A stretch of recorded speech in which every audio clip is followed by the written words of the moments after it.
tadi sore saya dengar dari wartawan juga katanya Philip Ansen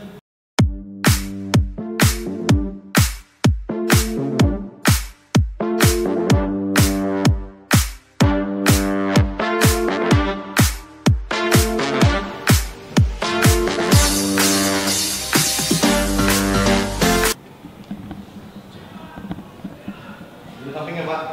ya sini aja duduk. Ya. Aduh. Oke, dengan Skambal 2 tipe yang hijau kali ini mungkin pertanyaan-pertanyaan kalian di media sosial aku yang DM juga tentang gimana sebenarnya liga ini. Ada ya di media sosial pembagian grup sudah ada, kemudian katanya di berita juga surat PSMS sudah surat PSSI juga sudah ke seluruh klub, kemudian ada juga penggajian 60% dan lain sebagainya. Nah, sekarang ini supaya tidak simpang siur, kayaknya Pak King juga sudah ada nih bawa surat keputusan atau SK kayaknya nih. Jadi mana ini Pak King? Langsung aja Pak, gimana? Ya, pertama Horas Skambal 2 TV. Skambal 2 TV. Kasih Pak King. Nah, berjumpa kita kembali. Biar semangat. Iya benar Pak. Gimana, jadi Pak? begini. Pertama yang hingar-bingar di medsos ya, Pak, tentang pembagian grup. Benar. Atau kemudian venue-nya sudah Ya, ditentukan. Palembang katanya kalau dan lain kita. sebagainya, sampai hari ini belum ada. Itu makanya Skambal 2 TV anti hoax. Sampai hari ini belum ada. Jadi kami masih menunggu. Iya Pak. Dan kami juga sudah menyurati PSSI. Iya Pak. Dalam hal ini kita minta supaya fair terhadap penentuan tuan rumah. Jadi artinya tidak satu klub itu diuntungkan. Sekarang misalnya kita 6 tim semua Sumatera. Ya, kenapa mesti main di Sriwijaya? Betul. Nah, Sriwijaya sendiri jadi tuan rumah. Walaupun itu tidak ada penonton, tapi kan ada faktor non teknis yang lain. Benar. Oh, boleh diangkat dulu, Pak. Settingan untuk. Udah lanjut.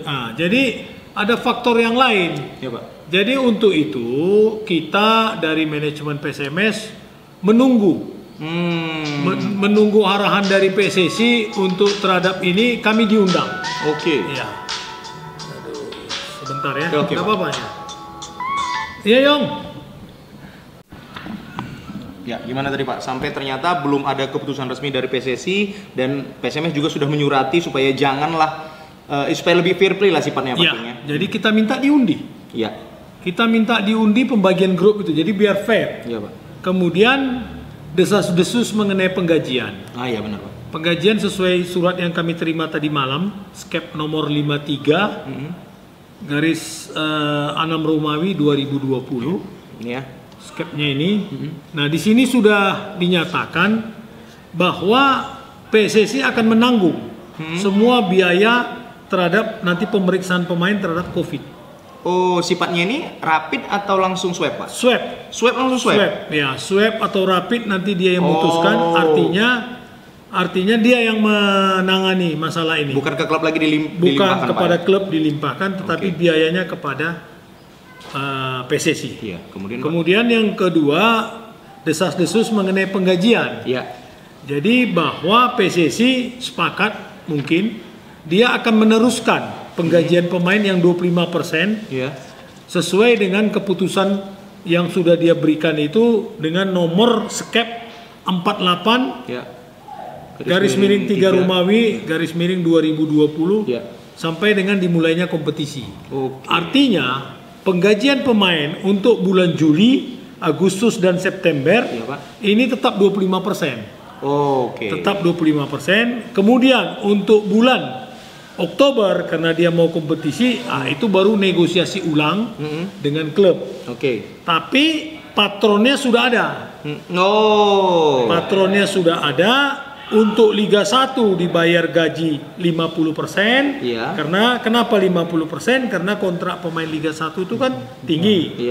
Beda dengan Liga 2. Liga 2 gaji pemain ini dibayar 60%. Lebih tinggi gitu ya. Yang penting dia di atas UMR, UMR daripada masing-masing kota dan kabupaten. Jadi misalnya, Pak, gimana Pak? Di sini jelas dikatakan perubahan nilai kontrak sekurang-kurangnya upah minimum regional UMR yang berlaku di masing-masing domisili klub. Pak. Ya kan? Untuk Liga 1 50% dan Liga 2 60%. Nah, ini sudah diatur semua di dalam skep oleh PSSI. Iya. Jadi artinya si pemain dalam masa peralihan ke new normal ini dia akan menerima gaji untuk Juli, Agustus, September 25%. Kemudian untuk bulan Oktober dia 60%. Iya. Nah, kenapa PSSI menginginkan nego ulang dengan klub? Jadi begini, kontrak kita ini kan dengan pemain ada yang berakhir Oktober, ada yang berakhir November. Iya, Pak. Nah, itu maksud PSSI nego ulang. Artinya kalaulah kita ikut sekarang di dalam kompetisi dengan sistem turnamen, katakanlah sampai dengan babak penyisihan saja kita sudah gagal, kalah berarti stoplah sampai Oktober. Oke. Itu maksudnya. Kalau kita lanjut berarti sampai dengan bulan November, apalagi sampai final tanggal 28 November. Oh gitu. Itu dia maksudnya. Jadi kalau lanjut ke bulan berikutnya berarti ini perlu negosiasi ulang. Iya. Di dalam penggajian pemain terutama PSMS ada 2 metode yang dilakukan. Iya, gimana tuh, Pak? Untuk PSMS sendiri, Pak, internal kita ya? Internal kita. Metode pertama, dia dibayar DP dengan gaji di awal. Oke. Baru dia kerja. Iya. Kan gitu. Artinya dia udah terima uang dulu baru kerja. Iya, Pak. Nah, yang kedua ada sistem kerja dulu baru gajian. Oke. Nah, jadi ada 2 sistem. Karena sistem pertama, dia DP sama gaji pertama baru dia kerja. Nah, sistem yang kedua, dia kerja dulu baru gajian. Nah, tentu dengan artinya bukan persoalan ya, dengan kondisi seperti ini, nanti kami akan duduk dengan pemain, dengan semua manajemen untuk kita rumuskan bagaimana yang terbaik. Kan gitu. Artinya kita open. Karena apa? Sekarang kalau ada permasalahan pemain dengan klub, tentu nanti klub yang menjadi persoalan dengan PSSI ataupun Liga ataupun AFC atau NDRC karena kita nggak bayar gaji. Nah, kalau PSSI nggak punya kewajiban dengan klub kan gitu, dia bilang dia susah, kita pun susah kan gitu. Jadi inilah yang perlu kita duduk sama dan kita terangkan maunya dia macam mana. Artinya dicarilah win-win solution. Selama ini kan klub tidak ada pemasukan. Jangan pula nanti pemain menuntut kami maunya gini lah. Kalau kami nggak dibayar 100% kami nggak mau main. Bisa aja kan?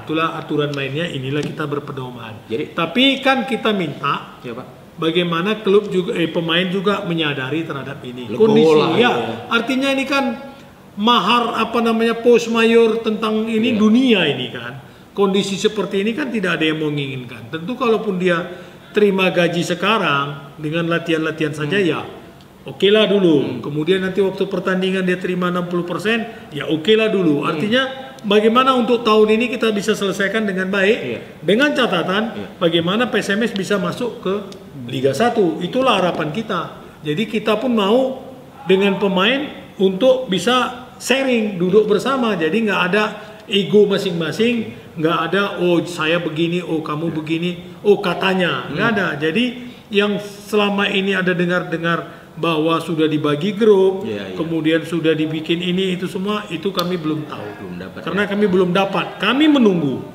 Ada 2 hal yang perlu kami bahas, yaitu nantinya mengenai managers meeting, kemudian mengenai workshop.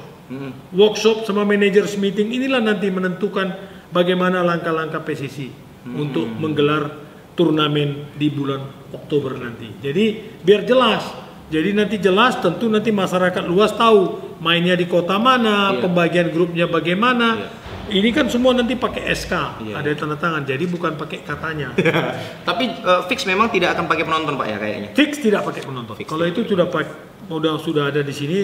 Keputusan memang itu tidak memakai penonton. Terus Pak, kalau misalnya lah Pak, ada pemain yang tidak bersepakat dengan 60% ini tadi, kemudian ada klub lain nih yang di Liga 2 mau ngambil dia, baik beda wilayah, itu gimana Pak? PSSI sudah ada ancang-ancang ke situ nggak? Nah, waktu kami virtual meeting kemarin, itu dijelaskan bahwa untuk transfer window antar pemain dalam Liga 2 tidak dibenarkan. Tidak dibenarkan. Tapi kalau dia dari Liga 1 ke Liga 2 boleh, atau dari Liga 2 ini ke Liga 1 boleh. Oh gitu, jadi antar Liga 2 tidak boleh ya, tapi boleh. Liga 1 ke Liga 2 boleh, ya kan, Liga 2 ke Liga 1 boleh. Oh, jadi kalau ada pemain kita tim Liga 1 kalau cocok harganya silakan. Ya, tapi dia mesti bayar sama kita. Iyalah. Ya, itu dia. Iya, itu dia. Oh gitu Pak. Jadi misalnya kita ambil pemain kita lah, X ini mau main di Liga 1, sudah teken kontrak, sudah apa segala macam. Kemudian dia harus bayar kompensasi sama kita. Nah, tapi kalau kita misalnya contoh macam Paulo Sitanggang, yang diheboh-hebohkan ini. Dia mau main ke PSMS, kan? Nah, itu boleh. Dia kan dari Liga 1, dia main ke sini, mungkin di sana dia kurang serasi. Tinggal dia bicara dengan kita dan kita bicara dengan klubnya, kan gitu. Misalnya begini, contoh, kan tidak semua juga klub itu punya dana. Betul. Nah, klubnya mungkin susah menggaji si Paulo. Oke, kami bicara sama klubnya. Dia kan kasih nomor kontak kita, kami teruskanlah gajinya segini. Tolonglah kau bikin bantu kami. Itu kan bisa, artinya ada komunikasi. Siapapun dia dan bagaimanapun dia, itu harus ada komunikasi. Termasuk ada isu yang baru saya dengar tadi sore. Tadi sore saya dengar dari wartawan juga, katanya Philip Ansen engkang lah begini, begitulah. Ada saya dengar begitu. Itu semua itu tidak benar. Masih tetap beliau sebagai pelatih kepala dan beliau memonitor latihan PSMS melalui asisten. Nah, kenapa beliau belum datang? Ya itu tadi, karena situasinya masih pandemik corona dan ini baru mulai dilonggarkan. Sehingga di bulan Juli ini dia sudah harus hadir nanti di minggu pertama atau minggu kedua. Sebab arahan daripada pembina kita, penasihat kita Pak Edi kemarin waktu diundang anak-anak hari Sabtu ke rumah beliau, ditekankannya lagi, kita bicara Oktober. Oke, saya bicara 3 bulan ke belakang. Jadi kita start Juli, Agustus, September. Ini 3 bulan harus betul-betul matang pemain. Nah, apa yang mau kalian persiapkan, lapor